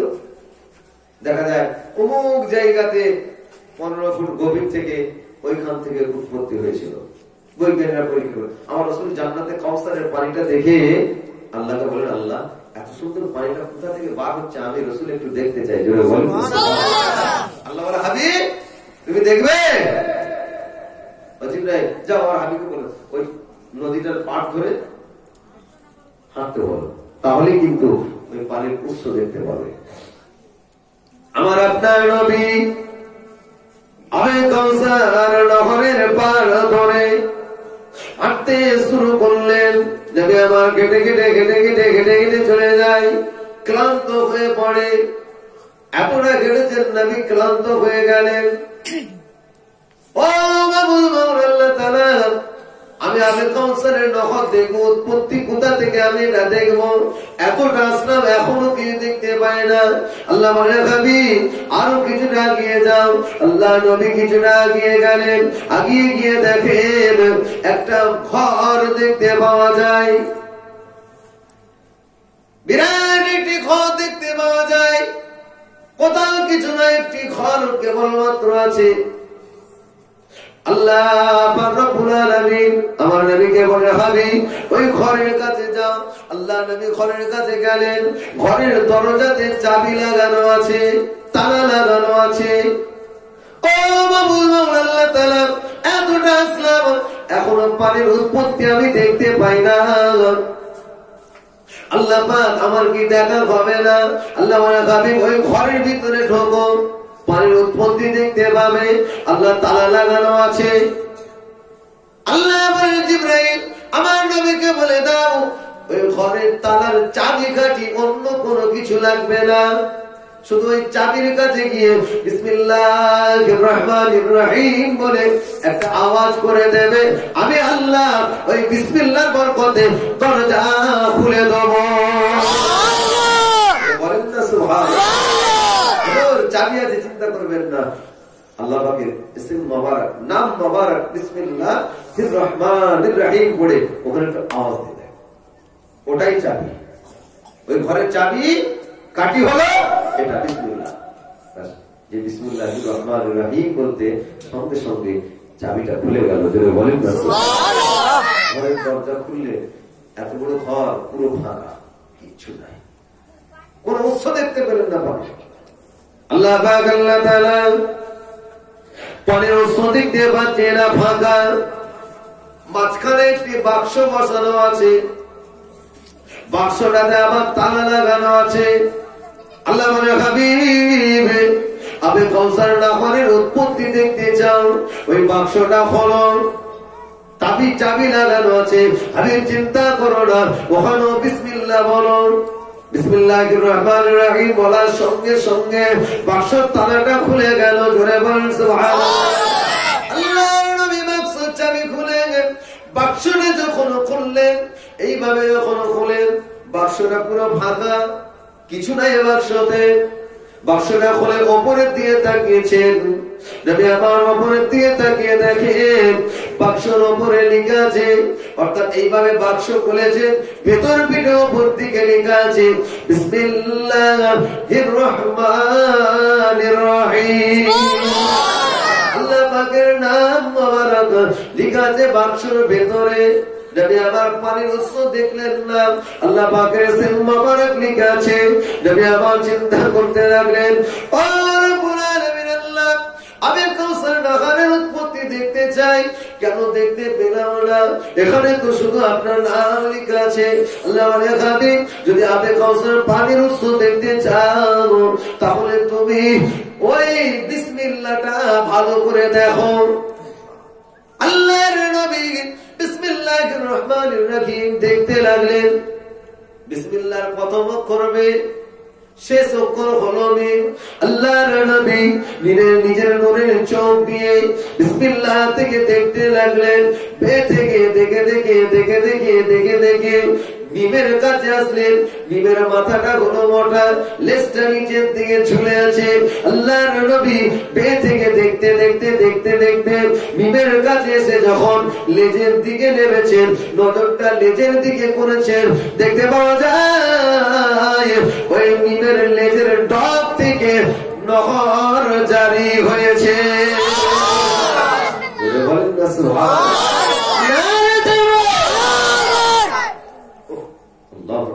কি কুদরতি আল্লাহর খেলা! বিসমিল্লাহ মিমের লেজটা থেকে পানিটা আল্লাহ জারি করেছে। নবীর মনে আশা হয়ে গেল, আল্লাহ আল্লাহ এত সুন্দর পানি, এত সুন্দর নহর, যার উৎপত্তিটা তোমার নাম মোবারকের মিমের লেজ থেকে জারি করেছেন। আল্লাহ এই পানিটা কে খাবে? এই পানিটা কারা পাবে? নবী মনে মনে করছে, আমি রাসূল যদি আমার উম্মতদেরকে পান করাতে পারতাম, আমি রাসূলুল্লাহ খুশি হয়ে যেতাম। আমাদের মনে মনে আশা করলেন। নবী আবার চলে আসলেন, জিবরাইলকে জিজ্ঞাসা করেন, ওরে জিবরাইল, এত সুন্দর পানিটা কে খাবে বলতে পারিস? জিবরাইল ফেরেশতা বলে, ইয়া রাসূলুল্লাহকে, ইয়া হাবিবাল্লাহ, এই পানিটা তারাই খাবে যারা বিসমিল্লাহ শরীফ বেশি বেশি পড়বে। বলেন না সুবহানাল্লাহ। প্রত্যেক কাজ শুরু করার আগে বিসমিল্লাহ বলে শুরু করতে হয়, জানেন তো? হ্যাঁ, ভাত খাবেন বিসমিল্লাহ বলে, ঘর থেকে বার হবেন আল্লাহর নাম নিয়ে বিসমিল্লাহির রহমানির রহিম। আল্লাহ তোমার নামে আমি বেরিয়ে গেলাম। কোন একটা ভালো কাজ করবে আল্লাহর নামে শুরু করবে বিসমিল্লাহির রহমানির রহিম বলে। হ্যাঁ, জিবরাইল আলাইহিস সালাম শুনিয়ে দিলেন, নবী আমার দুনিয়ার মুখে সে বেশি বেশি করে বিসমিল্লাহির রহমানির রহিম পড়তে লাগলেন। আল্লাহ পাকের নামের জিকির করতে লাগলেন। আর মনে মনে করে, আল্লাহ আমি রাসূলুল্লাহ আমার উম্মতিকে ওই আমি কাউসার পানি পান করার জন্য আল্লাহ পাক আমি বেশি বেশি বিসমিল্লাহ পড়ছি। জোরে বলেন সুবহানাল্লাহ। আল্লাহ তুমি কি খুশি হও নাই? আল্লাহ তোমার নাম মোবারক আমি বেশি বেশি দিই, আল্লাহ তুমি কি রাজি হও নাই? আল্লাহ পাক জিবরাইল ফেরেশতাকে ডাক দিলেন, ও ফেরেশতা জিবরাইল, আমার বন্ধুকে তুমি জানিয়েছো বিসমিল্লাহ যে বেশি পাঠ করবে সেই এই পানিটা পান করবে। তাই আমার হাবিব দুনিয়ায় গিয়ে বিসমিল্লাহ বেশি বেশি পড়ছে, আমার হাবিব আশা করছে ওই পানি তার উম্মতিকে খাওয়াতে চায়। চলে যাও আমার হাবিবকে গিয়ে জানিয়ে দাও বিসমিল্লাহির রহমানির রহিম ইন্না আ'তাইনাকা কাল কাউসার। আমার হাবিব আমি আল্লাহ নিশ্চয় হাউজে কাউসার তোমাকে দান করে দিলাম। বলেন না সুবহানাল্লাহ। তুমি এত বিসমিল্লাহ পড়েছো, আমি আল্লাহ তোমাকে হাউজে কাউসারটা দান করে দিলাম, তোমাকে দিলাম। আমার হাবিব তোমার উম্মতিদের পান করাতে চাও তুমি, তোমার মনের আশা, তোমার উম্মতিকে তুমি বেশি ভালোবাসো। আমি কাউসারের পানি তাদেরকে খাওয়াবে, হ্যাঁ খাওয়াতে পারো, তবে খাবি এমনি খাও না। ওই পানির ইজ্জত, ওই পানির মূল্য আমি আল্লাহ অনেক বেশি দিয়েছি। জোরে বলেন সুবহানাল্লাহ। আমি কাউসারের পানি যে একবার খাবে 40 বছর পর্যন্ত পিয়াস লাগবে না। আমি কাউসারের পানি যে একবার খাবে 40 বছর তার খিদেও লাগবে না। আমার হাবিবের পেয়ারা ইন্না আ'তাইনাকাল কাউসার, এই পানি তোমাকে দিলাম, খাওয়াতে চাও তোমার উম্মতদের, তবে শর্ত দিয়ে দিলাম, তোমার উম্মতেরা এই শর্ত যদি পালন করে তবে তুমি তাদেরকে খাওয়াতে পারবে। ফাসাল্লি লিরাব্বিকা ওয়ানহার। অর্থাৎ হাবিব যারা হাউজে কাউসারের পানি পান করতে চায় তোমার হাত দিয়ে তাদেরকে নামাজ পড়তে হবে, নামাজ পড়তে হবে, নামাজ পড়তে হবে। হাবিব তাদেরকে কুরবানি করতে হবে। এই দুটো যারা করবে তোমার উম্মতেরা তাদেরকে এই পানিটা পান করাবে। জোরে বলেন সুবহানাল্লাহ। কি গো, আবে কাউসারের পানি পান করতে চান তো নাকি? নবী দেখে এসে কত আশা করলেন, আমার উম্মতদেরকে খাওয়াবো, আমার উম্মতদেরকে খাওয়াবো। কি করে এই পানিটা পাওয়া যাবে? জিবরাইল বললেন বেশি করে বিসমিল্লাহ পড়তে হবে, বেশি করে বিসমিল্লাহ পড়তে হবে। আমার হাবিব বিসমিল্লাহ পড়ছেন, বিসমিল্লাহ পড়ছেন। আল্লাহ খুশি হয়ে আমার হাবিবকে দিলেন, হাবিব পান করাবে। আল্লাহ বলে হাবিব তুমি খাওয়াবে ঠিকই, অতএব এই কাউসারের পানিটা এমনি খাওয়ানো যাবে না। হাবিব অন্তত বলবেন নামাজটা যেন পড়ে আর কুরবানি যেন করে। কুরবানি বলতে গরু কুরবানির কথা নয়, এখানে শরীয়তের বিরোধী কাজ থেকে যে নিজেকে বাঁচিয়ে নিতে পারবে এটাই হবে কুরবানি। জোরে বলেন না সুবহানাল্লাহ। হারাম জিনিস থেকে যে বাঁচার পরে বেঁচে থাকতে পারবে, খারাপি থেকে যে দূরে থাকতে পারবে, ওটাকেই কুরবানি বলে এখানে মুফাসসিররা বর্ণনা করেছেন। জোরে বলেন না সুবহানাল্লাহ। ছেলেরা, জওয়ান, যুবকেরা, ভাইয়েরা, বোনেরা, তাই নামাজটা পড়ো, খারাপি থেকে দূরে থাকো, হারাম জিনিস থেকে দূরে থাকো, সিরিয়াল থেকে দূরে থাকো, মোবাইলে অশ্লীল ছবি থেকে আপনারা দূরে থাকুন। এর নাম হলো কুরবানি। মনটা চাচ্ছে একটু দেখবো, না না দেখবো না, এটা শরীয়তে চলবে না। হারাম জিনিস মদ খাওয়া, মনটা চাচ্ছে খাবো, খবরদার না না এটা আল্লাহ হারাম করে খাবো না, এটার নাম হলো কুরবানি। ফিরে আসার নাম হলো কুরবানি। অন্যায় কাজের দিকে হাত গুলো যায়, না না অন্যায় কাজ করবো না, এটা নিষেধ করা আছে, হারাম, হাতকে সরিয়ে আনা, এটার নাম কুরবানি। কোথাও মেলা হচ্ছে, ফাংশন হচ্ছে, অর্কেস্ট্রা হচ্ছে, আপনার মন চাচ্ছে যাবো, পাগুলো খেটে খেটে পা নিয়ে যাবে আপনাকে, কিংবা এরকম বাইকে চেপে নিয়ে যাবে। ও ছেলেরা, যুবকেরা, না না ওটা হচ্ছে, ওটা খারাপ, ওর থেকে পরে থাকার নাম হলো কুরবানি। আপনার অঙ্গ প্রত্যঙ্গকে খারাপি থেকে বাঁচিয়ে রাখার নাম হলো কুরবানি। আল্লাহ মিরাজ থেকে আমার নবীকে দুনিয়ায় আগমন করালেন।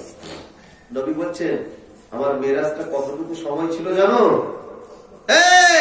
আমার সাহাবারা, মেরাজের সময়টা আমি যখন ঘর থেকে বার হয়, আমার ঘরের যে দরজার শিকলটা ছিল আমার গায়েতে লেগেই হোক, আমার হাতে লেগেই হোক, আমার মাথাতে লেগেই হোক, ওই শিকলটা নড়ে গিয়েছিল, নড়েছিল।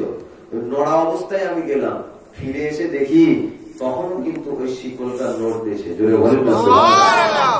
আচ্ছা বলেন, একটা ঘর যখন দরজা বন্ধ করি, একটা শিকল বলেন, বালা বলেন, যাই বলেন, কতক্ষণ নড়তে পারে না? নড়িয়ে দিলে ম্যাক্সিমাম 10 সেকেন্ড, 10 সেকেন্ড ধরে নিলাম, 10 মিনিট, তার বেশি তো আর নয়। নবী বলছেন আমার মিরাজের সময়টুকু কতটুকু ছিল জানো? আমি গিয়েছি, বালাটা নড়ছে দেখে এসে দেখি তখনও বালাটা নড়ছে। জোরে বলেন না সুবহানাল্লাহ। অথচ এটা গভীরত্বের ব্যাপার হলো 27 বছরের, 27 বছরের মেয়েরাজ ছিল আমাদের এই বাড়ি, কিন্তু ওই সময়টা আল্লাহ ওটা নড়েছে, নড়া অবস্থাতেই রেখেছে। বুঝতে পারছেন না? নবী বলছেন আমি উজু করেছি, পানিটা গড়িয়ে যাচ্ছিল, আমি ফিরে এসে দেখি তখন পানিটা কিন্তু গড়িয়ে যাচ্ছে। জোরে বলুন এতটুকু সময় আমি মেয়েরাজে গেছি আল্লাহ দিদারে, জান্নাত জাহান্নাম সব ঘুরে আল্লাহর সাথে কথাবার্তা, কত কিছু এর ভিতরে আল্লাহ ঘটিয়ে দিয়েছে। আল্লাহ পারে না পারেনি ঘটাতে? ছেলেরা, জওয়ানেরা, যুবকেরা, আল্লাহর নবী মেরাজ থেকে ফিরে এসে মেরাজের বর্ণনা করতে লাগলেন। সর্বপ্রথম আবু বকর সিদ্দিকের সঙ্গে দেখা। আবু বকর সিদ্দিক রাদিয়াল্লাহু তাআলা আনহু হুজুর যখন আসলেন, আল্লাহর নবী বলেন, ও বাবা আবু বকর, আজকে রাতে আমি মেরাজে গিয়েছিলাম, আল্লাহ পাকের দিদারে গিয়েছিলাম, বাইতুল মুকাদ্দাসে ইমামতি করলাম।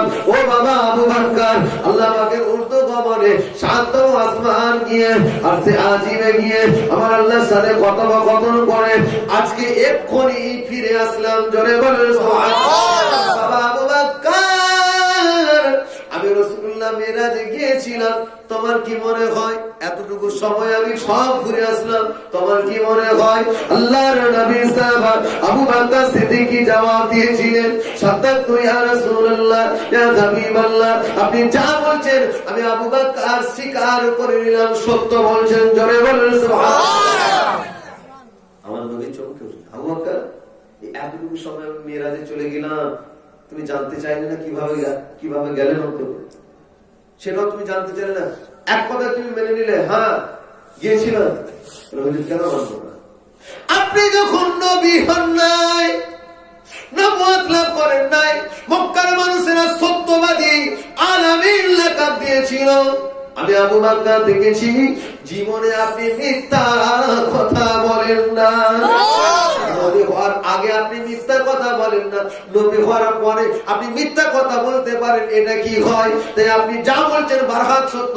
আমি আবু বকর কেমন করে গেলেন আর কেমন করে এলেন এ জানার অধিকার আমার নাই।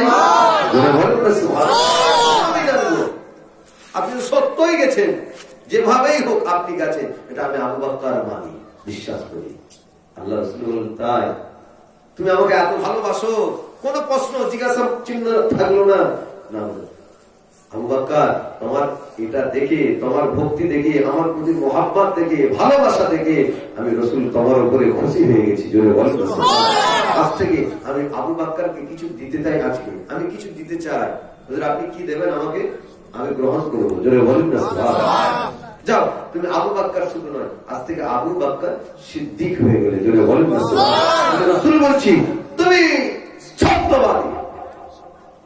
ও ছেলেরা, যুবকেরা, একজন ইহুদি দাঁড়িয়েছিল, সম্ভবত খালিস বলে না। ও ছেলেরা, যুবকেরা, ওই মানুষটা বলে, মুহাম্মদ তুমি পাগল হয়ে গেছো। সকলে বলেন নাউযুবিল্লাহ। আবু বকর সিদ্দিক, তুমি মুহাম্মাদের মতো পাগল হয়ে গেলে? তুমি একজন জ্ঞানী, একজন বুদ্ধিজীবী, তুমি এটা কি করে মানলে? মক্কা শরীফ থেকে বাইতুল মুকাদ্দাস কয়েকশো কিলোমিটার দূর।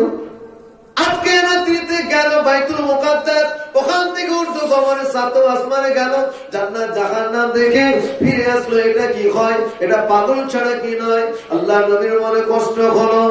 ও বাবা, আল্লাহর বান্দা শোনো, ও ইহুদি শোনো, তোমরা তো আমাকে সত্যবাদী বলো, আলামিন বলো, আমি তো মিথ্যা কথা জীবনে বলি না। বলে তোমার এখন মাথা খারাপ হয়েছে বলে মিথ্যা কথা বলছো। তুমি তোমার মাথাটা এখন খারাপ হয়ে গেছে, এই জন্য মিথ্যা কথা বলছো, এই জন্য ভুলভাল করছো। এটা হতে পারে না। আচ্ছা সত্যি তুমি গিয়েছিলে? বলে হ্যাঁ। বাইতুল মুকাদ্দাসে গিয়েছিলে? বলে হ্যাঁ গিয়েছিলাম। কটা জানালা দরজা আছে তুমি যখন গিয়েছো বলতে পারবে? আচ্ছা বলেন, আল্লাহ নবী কি নামাজ পড়তে গিয়ে জানালা দরজা ওখানে গুনেছে?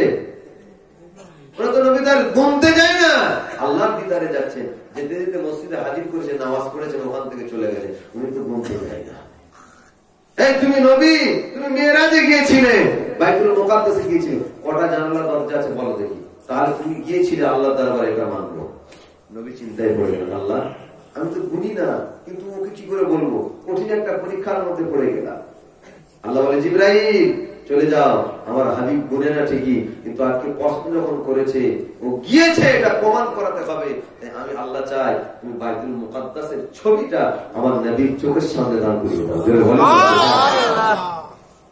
নবী আমার চিন্তা করতে লাগলেন, আল্লাহ পাকের তরফে জিবরাইল ফেরেশতা চলে আসলেন। ইয়া রাসূলুল্লাহ, ইয়া হাবিবাল্লাহ, আপনি চিন্তা করবেন না যে আপনি প্রেসার হয়ে যাবেন না। ইয়া রাসূলুল্লাহ, ইয়া হাবিবাল্লাহ, আমি জিবরাইল বাইতুল মুকাদ্দাসের ছবিখানা আপনার চোখের সামনে ধরবো। আপনি ঘুরে ঘুরে ঘুরে ঘুরে কোন ধারে কটা জানালা আছে, কোন দিকে কটা দরজা আছে, কোন দিকে কোনটা আছে, দেখতে দেখতে আপনি বলে দেবেন। আল্লাহ নবীকে খবর শুনিয়ে দেওয়া হলো। নবী আমার শুকরিয়া আদায় করলেন। বাইতুল মুকাদ্দাস শরীফের নকশাখানা আমার নবী পাকের চোখের সম্মুখে ধরা হলো। আল্লাহ নবী চোখটা বন্ধ করে নিয়ে ডান দিকে কোটা জানালা, বাম দিকে কোটা জানালা, সামনের দিকে কোটা জানালা দরজা আছে, আল্লাহর নবী গুনে গুনে বলে দিলেন। বলেন না সুবহানাল্লাহ। ও ছেলেরা, যুবকেরা, মেয়েরা, কান খাড়া করে শুনে রেখে দাও। আল্লাহ নবী যখন কথোপকথন করে, আরেকজন মহিলা, আরেকজন ইহুদি মানুষ ওই জায়গায় দাঁড়িয়েছিল। ওই জায়গায় দাঁড়িয়ে ছেলে বলেছিল, মুহাম্মদ পাগল হয়ে গেছে, আবু বকর পাগল হয়ে গেছে। পাগল বলতে লাগলো, স্বীকার করলো না। আমার নবী কষ্ট পেলেন, ও চলে গেল। যে মানুষটি স্বীকার করলো না, ওই মানুষটা ঘরে গেছে, ঘরে সংসার পাতি, তার ছেলে মেয়ে সবই আছে। তো 1 তারিখে ও কি করেছে, নদীর পাড়ে গিয়ে জামা কাপড় খুলে গোসল করতে নেমেছে। আগে দেখবেন একটা আজও কিছু মানে অন্য কওমের একটা রেওয়াজ আছে, ওরা সকালবেলা যখন বাথরুমে যায়, এখন তো বাথরুম ঘরে ঘরে, তখন বাথরুম ছিল না, মাঠে ঘাটে পুকুরের পাড়ে নদীর পাড়ে সব বাথরুমের কাজ থাকতো। ওরা ওই কাপড় চোপড় খুলে, বাসি কাপড়, ছেঁড়া কাপড়, পূর্ণ কাপড়, ময়লা কাপড় পরে কিন্তু বাথরুমে যেত, নদীর পাড়ে, পুকুরের পাড়ে, বাগানের ভেতরে যেত। ওই ইহুদি কি করেছে, তার কাপড় চোপড় খুলে, ভালো কাপড় খুলে গামছা পরে ধরলো, এটা গামছা কোমরে জড়িয়ে নদীর পাড়ে কাজ সেরে নদীতে গোসল করে তারপরে আসবে বাড়িতে, এই নিয়ত করে নিয়েছে। তো যখন ঘরে ঢুকে গেল, এই নদীতে নেমে গেল, নেমে এক গলা পানিতে নেমে এবার গা পরিষ্কার করে ডুব দিলেন। পানিতে ডুব দিয়ে আর উঠেছে, আল্লাহ সঙ্গে সঙ্গে ওকে বেটা ছেলে থেকে মেয়ে ছেলে বানিয়ে দিলেন। যদি বলেন না সুবহানাল্লাহ। আল্লাহ পারে না পারেনি? বলেন। আল্লাহ পাকে কি কুদরতি খেলা আল্লাহ শুরু করে দিলেন। গলা পর্যন্ত ডুবে বসে রইল, ছেলে পুকুরে নামলো, ডুব দিয়ে উঠে সময়ের ভেতরে আল্লাহ তাকে মেয়ে ছেলে বানিয়ে দিলেন। আমার নবী দুনিয়া থেকে আল্লাহ পাকের দিদারে গিয়েছেন। কিছু সময়ের ভেতরে, একটা রাতের ভিতরে ও মানতে ছিল না। আল্লাহ পাক রব্বুল আলামিন কি ব্যবস্থা করছেন কুদরতি খেলা। মানবি না তাহলে দেখ আমি আল্লাহ পারি কি পারি না। দেখ পানিতে ডুব দিয়ে উঠেছে, আল্লাহ পাক ছেলে থেকে তাকে মেয়ে বানিয়ে দিয়েছে। নদীতে নেমেছে কিন্তু খালি গায়ে, উলঙ্গ। একটা মেয়ে ছেলে উলঙ্গ অবস্থায় নদী থেকে উঠতে পারবে? ও কি করেছে, নিজের চেহারা দেখছে, শরীরটা দেখছে, কি ব্যাপার, আমি ছেলে থেকে মেয়ে, পুরো সুরাত পাল্টে গেল, চুল বড় হয়ে গেল, মেয়ের শরীরের আকার ধারণ হয়ে গেল। ও নদীতে গলা পর্যন্ত ডুবে বসে আছে, আর উঠতে পারছে না লজ্জায়। কি হবে? একজন সওদাগার ব্যবসা বাণিজ্য করে, নদী পথে নৌকা নিয়ে যাতায়াত করে। ও দেখছে এত সুন্দরী একটা মেয়ে গলা পর্যন্ত ডুবে চুপ করে বসে আছে, ব্যাপারটা কি, বিপদ হলো কি? আর দূর থেকে লক্ষ্য করে আসছে, এসে পাশ থেকে নৌকা নিয়ে এসে, কি ব্যাপার তুমি গলা পর্যন্ত ডুবে বাবা বসে আছে, অনেকক্ষণ থেকে দেখছি তো তোমাকে, তুমি কি বিপদের মধ্যে পড়েছো না কিছু? বলে হ্যাঁ বিপদ। কি বিপদ? বলছে আমাকে একটু তোলো। একটা কাপড় ছিল, কাপড়টা দিলে, তাকে নৌকাতে তুলে দিলেন। কি গো তোমার বাড়ি কোথায়, তোমার নাম কি? আচ্ছা ও ছিল তো ছেলে নাকি? আচ্ছা কি নাম বলে? ও তো হয়ে গেছে মেয়ে, ও তার নাম বলে না। তোমার বাড়ি কোথায়? আর যদি বলে চাঁদপুরে বাড়ি, আচ্ছা যদি ওকে দেখায় ওই বাড়িটা, আচ্ছা বাড়ির লোক নেবে? তো বাড়ি ঘর থেকে গেছে ছেলে আর মেয়েকে নেবে, মেয়েরও নাম বলে না আর বাড়িও বলে না, চুপ করে আছে। সন্তানের বিপদ না হবে, নিশ্চয়ই বিপদ আছে, চল যা হবে হবে, বিপদে পড়েছে ঘরে নিয়ে যায়। একটা সুন্দরী মেয়েকে ঘরে নিয়ে গেল, কোথায় বাড়ি, চুপ করে আছে, বলে না। কি না তাও বলে না। একদিন, দুদিন, 3 দিন, আচ্ছা পাড়ায় কথা হবে না হবে বলে, কে বলতো আমাদের ওই পাড়ার ছেলেটা একটা অজানা সুন্দরী একটা মেয়েকে নিয়ে এসে ঘরে রেখেছে, ব্যাপারটা কি? অত বউ নয়, একটা অজানা মেয়েকে নিয়ে এসেছে, বদনাম শুরু হয়ে যাবে। কিছুদিন রেখে দিলেই বুঝতে পারবে কি ব্যাপার, তুলে নিয়ে পালিয়েছে মনে হয়। মেয়েটা বলে, তাহলে তোর নাম ঠিকানা বল, তোকে ঘরে পৌঁছে দিয়েছি, আর তুই যদি না বলিস বল তুই বিয়ে করবি আমায়, তাহলে আমি বিয়ে করে তোকে ঘরে রাখবো, বদনাম দেবো না, সমাজে জানিয়ে দেবো আমি বিয়ে করে দিয়েছি। বলছে আমি তোমাকে বিয়ে করতে রাজি আছি, তাই বিয়েই করবো। বিয়ে করে দিলে, বিয়ে হয়ে গেল, আর কোন বদনামের কোন খবর নাই। কেটা পেয়েছে যে বাবা 7 বছর সংসার হলো, 6টা ছেলের মা হলো, 3টে ছেলে 3টে মেয়ে। সংসারে কিন্তু আল্লাহ তাকে ছেলে পুলে দান করলেন।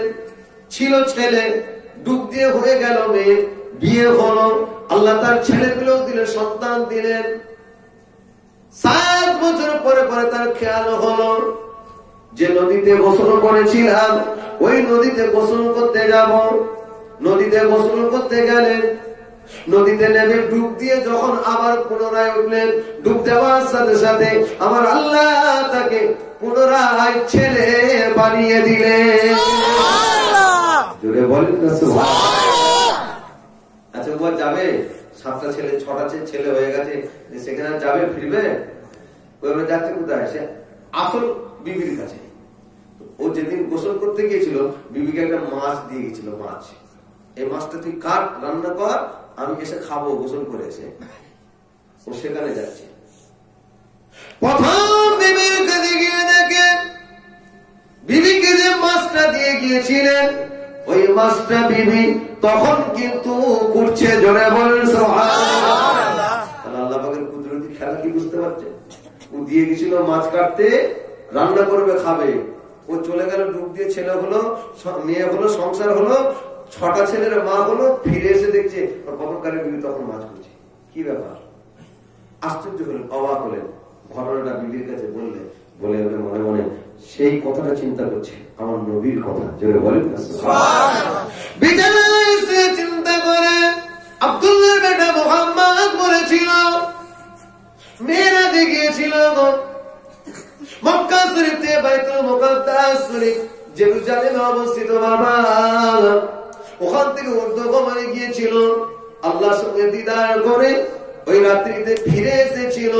মুহাম্মদ যখন বলেছিল আমি পাগল বলেছিলাম, মুহাম্মদকে কটু কথা বলেছিলাম, না না না, আমার আল্লাহ যদি আমাকে ডুবতে হয়, উঠতে এই সময়ে আমাকে ছেলে থেকে মেয়ে বানাতে পারে, সংসার যদি আল্লাহ 7 বছর করাতে পারে, আবার ওই পানিতে ডুব দিয়ে উঠে যদি আল্লাহ আমাকে ছেলে বানিয়ে ফিরাতে পারে, আমি যদি এসে দেখি যে আমার বিবি মাছ করছে, আমার আল্লাহ পারে পারে মুহাম্মদকে কিছু সময়ের ভিতরে আল্লাহ পাক আল্লাহর দিদার করিয়ে ফিরাতে। জোরে বলেন সুবহানাল্লাহ। তাই না মনে করে ওই ইহুদি মানুষটা বিছানায় শুয়ে থাকতে পারলেন না, আমার নবী পাকের দরবারে দৌড়াতে লাগলেন। দৌড়ে দৌড়ে গিয়ে আমার রাসূলের কদম দুখানা জড়িয়ে ধরলেন, ইয়া রাসূলুল্লাহ, ইয়া হাবিবাল্লাহ, হুজুর গো বেয়াদবি মাফ করুন, হুজুর আমি ভুল করেছি, আপনাকে দুঃখ দিয়েছি, কষ্ট দিয়েছি, হুজুর আপনাকে ব্যথা দিয়েছি, হুজুর আপনি আমাকে ক্ষমা করুন, আপনার মিরাজকে অস্বীকার করেছিলাম। না না না, আমার আল্লাহ পারে আপনাকে মিরাজ দিয়ে ফিরিয়ে আনতে একটা রাতে, তাই হুজুর আমি দেরি করবো না, আপনার মনের হাত দিয়ে আমাকে কলেমা পড়িয়ে মুসলমান করে নেন। জোরে বলেন সুবহানাল্লাহ। আল্লাহ নবী মনের হাত দিয়ে ইমানের কলেমা পড়িয়ে মুসলমান করে নিলেন। জোরে বলেন না সুবহানাল্লাহ। আল্লাহুম্মা সাল্লি আলা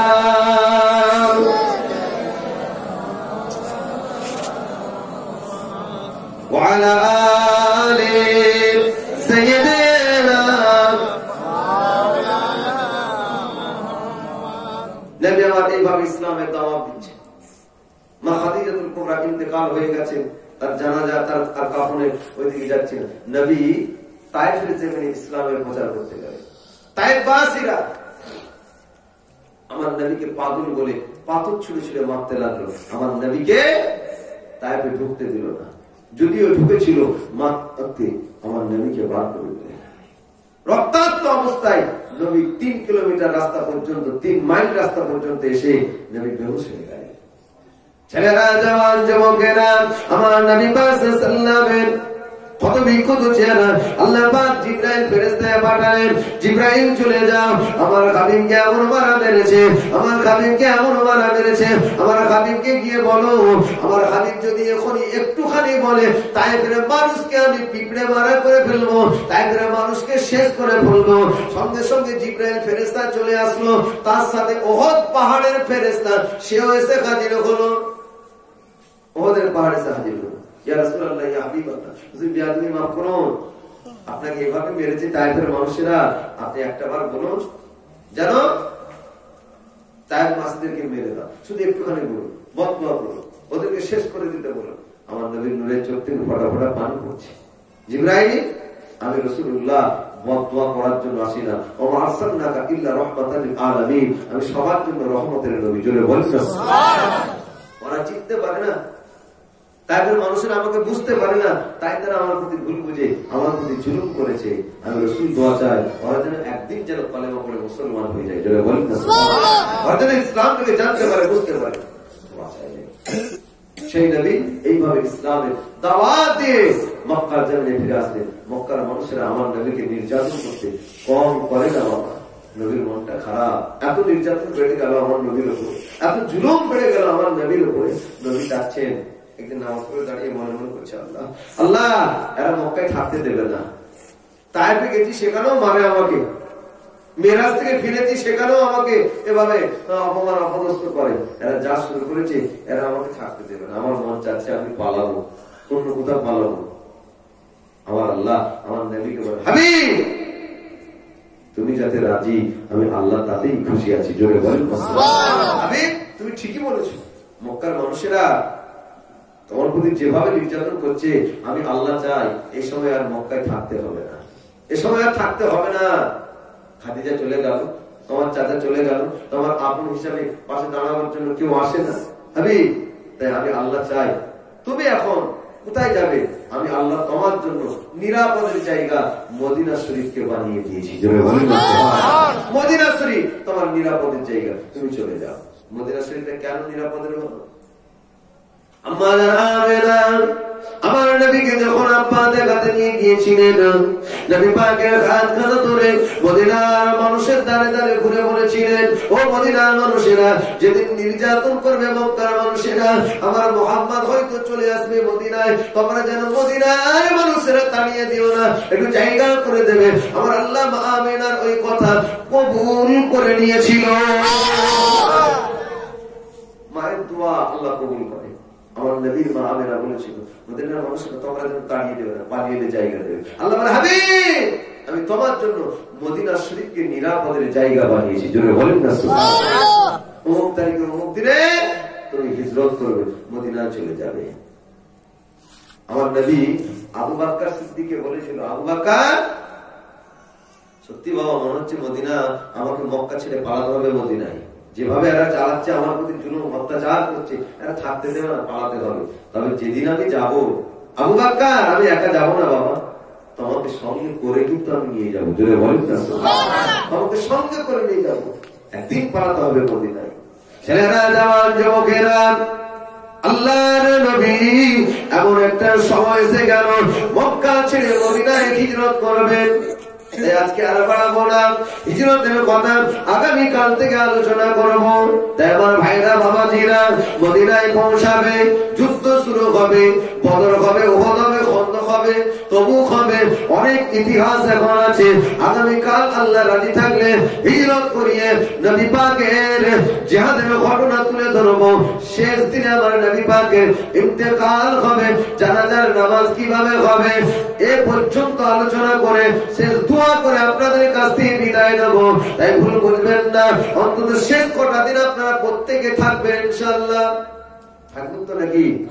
যারা আসে না বন্ধু বান্ধব তাদেরকেও নিয়ে আসবেন পরে 1 সপ্তাহের জন্য ঈদে মিলাদুন নবী আমাদের। হ্যাঁ, এই শেষ কটা দিন চল আমার নবী শান মান মর্যাদা কথা একটু শুনবি, দোয়া একটু শামিল হবি, না জানি আল্লাহ এটা আমাদের নাজাতের ওসিলা করবে। বলুন সুবহানাল্লাহ। আর বাড়াবো না, এখন আল্লাহ পাকের সামনে দাঁড়িয়ে নবীর উপরে একটু সালামের নজর রাখবেন। ইয়া নবী সালাম, ইয়া রাসূল সালাম, ইয়া হাবিব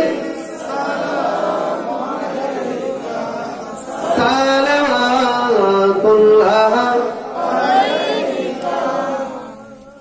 তালাআল বদরু আলাইনা মিন সানিয়াতিল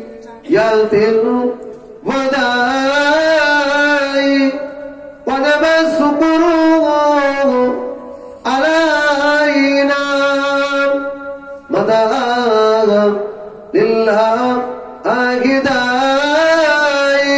ইয়া নবী সালাম আলাইকা, ইয়া রাসূল সালাম আলাইকা, ইয়া হাবিব সালাম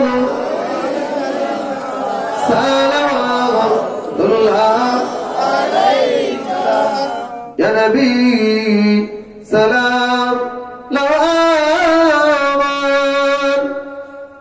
ইয়া রাসূল সালাম এলো সামান, ইয়া হাবিব সালাম এলো বাংলান।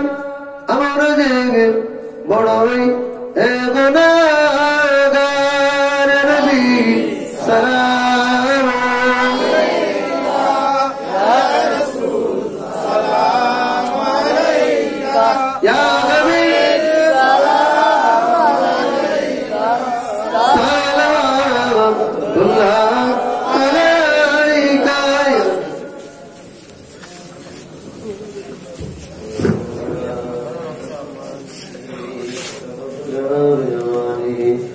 شرط جميع خصاله ثم عليه وآله। সকলে তো দাদার নামে মাশাআল্লাহ এই প্রতিটা 500 টাকা দিয়েছে দাদার নামে, আল্লাহ কবুল করেন। বলুন আল্লাহুম্মা আমিন। যাই হোক, আমি প্রত্যেককে বলেছি শেষ দিনে আপনারা প্রত্যেকে মাহফিলের জন্য 200, 500, 1000 যা যেমন আল্লাহ আপনার দিয়েছেন সঙ্গে নিয়ে আসবেন, আপনারা প্রত্যেকে শরীক হবেন। যাই হোক, সকলে তওবা করব। সকলে আমার সাথে সাথে পড়ুন আউযু বিল্লাহি মিনাশ শাইতানির রাজীম, বিসমিল্লাহির রহমানির রহিম, আস্তাগফিরুল্লাহ রাব্বি মিন কুল্লি যামবিন ওয়া আতুবু ইলাইহি লা হাওলা ওয়া লা কুওয়াতা ইল্লা বিল্লাহিল আলিয়্যিল আযীম। আশহাদু আন লা ইলাহা ইল্লাল্লাহ ওয়া আশহাদু আন্না মুহাম্মাদান আবদুহু ওয়া রাসূলুহু। আল্লাহু আকবার। আল্লাহ পরওয়ারদিগার বেরিয়ান মাহমুদ মাওলানা আল্লাহ তাআলা সন্ধ্যা থেকে যাওয়ার কোরআনের সুন্দর সে সালাম সহি পড়ে দিয়ে আপনার শাহী দরবারে দরুদ তুলেছি। আল্লাহ বুঝু মাফ করে, মাফ করে আল্লাহ আমাদের জীবনের গুনাহকে মাফ করে দেয়। আল্লাহ এর মাহফিলকে আল্লাহ কবুল করে নেয়। কালকে আমাদের হাসরের ময়দানে আল্লাহ এটা আমাদের নাজাতের ওসিলা বানিয়ে দেয়। রব্বুল আলামিন আল্লাহ তাআলা এই মাহফিল কবুল করে নিয়ে সওয়াব দিয়ে দেন। সওয়াব সর্বপ্রথম আমার নবী পাকের দরবারে পৌঁছে দেন। নবী পাকের আল্লাহ আলিমা সাহাবায়ে সাহাবীগণ উম্মাহাতুল মুমিনিন तमाम হুজুরদের দরবারে সওয়াব পৌঁছে দিন। 1,59,24,000 বেশি নবী ওলি বস্তু এই পয়গম্বর যিনি শুয়ে রয়েছেন রাসূল আযম বড় বিশাল খানা গরিবে নামাজ হলো तमाम পৃথিবীর বুকে যত কবরস্থান আছে तमाम কবরবাসীদের উপরে সওয়াব পৌঁছে দিন। আল্লাহ খাস করে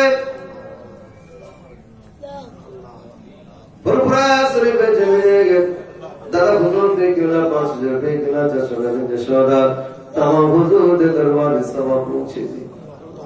আল্লাহ হুজুরদের কোরবানি ফয়জল করুন।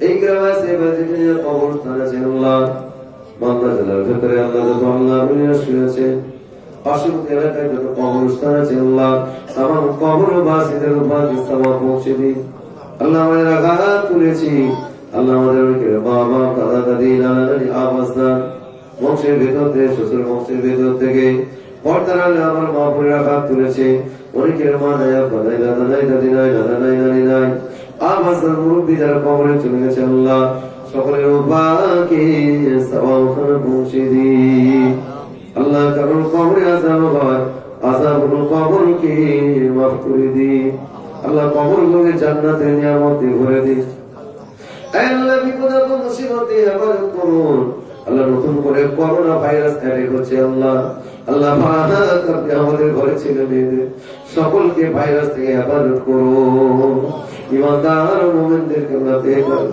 আল্লাহ আপনার খাস রহমত বরকত আপনি আমাদের নসিব করুন রুজি রোজগার ব্যবসা ভাইয়া হালাল মালে বরকত দান করুন আল্লাহ দেখতে দেখতে আজকের মাহফিল সদিন হলো আল্লাহ পাক গরিবাদের মধ্যে যে মেহমানদারির ব্যবস্থা করা হয় শেষ দিনে সুন্দর ভাবে আল্লাহ পাকের মাহফিলের তাওয়ার হিসাবে সমস্ত ব্যবস্থা আল্লাহ ছেলেরা সব করতে পারে সেই ব্যবস্থা আল্লাহ আপনি শান্তির সাথে করিয়ে দেবেন আল্লাহ আজকে দিনের দোয়া আমাদের কাছে আসলে কবুল মোবারক সে বসে কবুল করেন সুবহান রাব্বিকা রাব্বিল ইজ্জাতি আম্মা ইয়াসিফুন ওয়া সালামুন আলাল মুরসালিন ওয়ালহামদুলিল্লাহি রাব্বিল আলামিন আমিন আমিন সুবহান বারাক কালামাতি ওয়া লা ইলাহা ইল্লাল্লাহ